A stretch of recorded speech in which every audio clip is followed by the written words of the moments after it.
Akal-akalan kejahatan Luhut Panjaitan dan gerombolannya dalam proyek Danantara. Oleh Christovita Wiloto, Chairman Strategik Indonesia. Proyek Danantara. Selama 2 dekade terakhir, Indonesia telah menghadapi bahaya besar yang mengintai bukan dari luar negeri, tapi dari dalam pemerintahan sendiri. Bahaya itu bernama keserakahan. Bahaya itu bernama korupsi berjubah investasi. Bahaya itu kini berwujud Danantara. Proyek bernama Danantara bukanlah sekadar lembaga pengelola aset negara.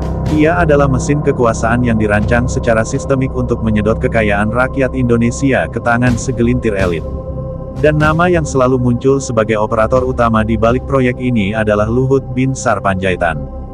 Apa itu Danantara? Danantara diluncurkan sebagai semacam tabungan negara.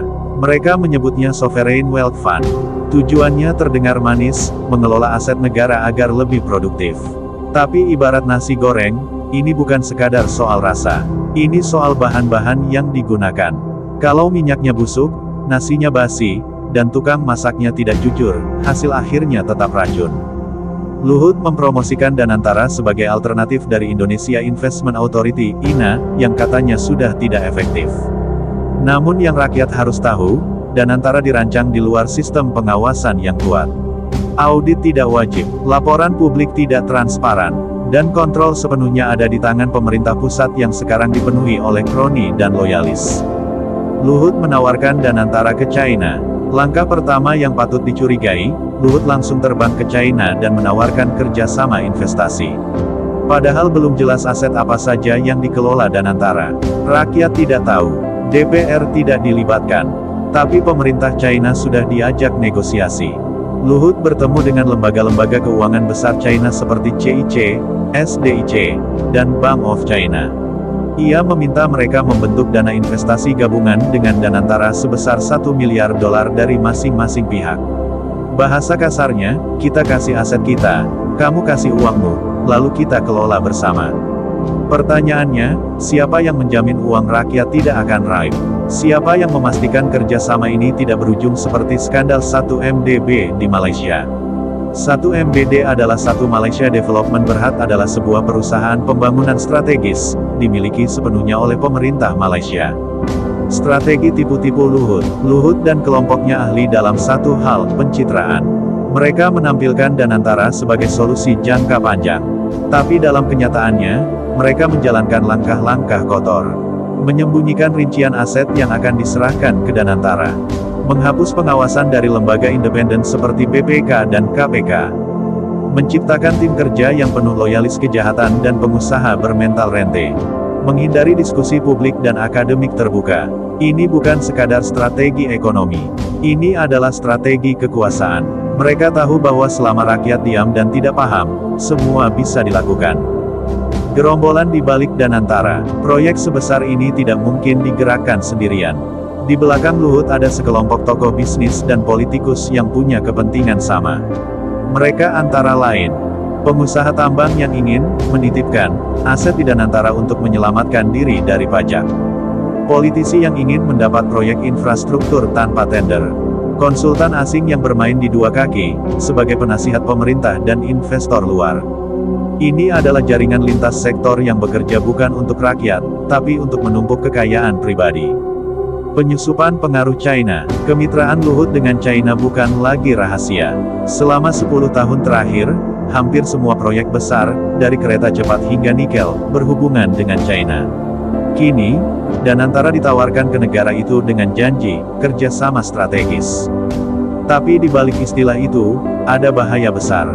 China bukan mitra biasa. Negara itu punya kebiasaan membeli pengaruh, menekan keputusan politik, dan mengikat negara lain lewat utang dan investasi palsu.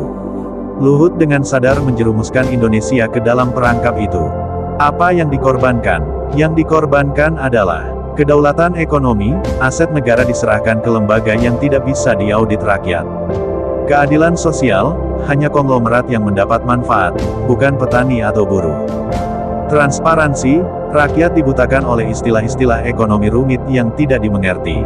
Integritas hukum, tidak ada dasar hukum kuat yang mengatur pengelolaan Danantara.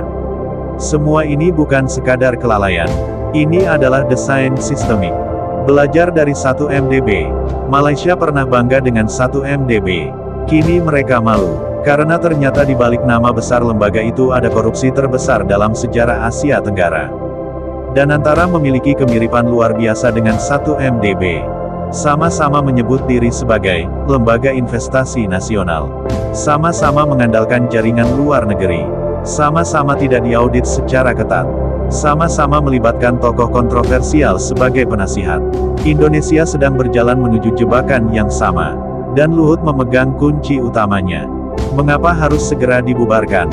Danantara harus segera dihentikan karena tidak ada kebutuhan mendesak yang tidak bisa ditangani oleh lembaga lain. Terlalu besar risiko kebocoran uang rakyat.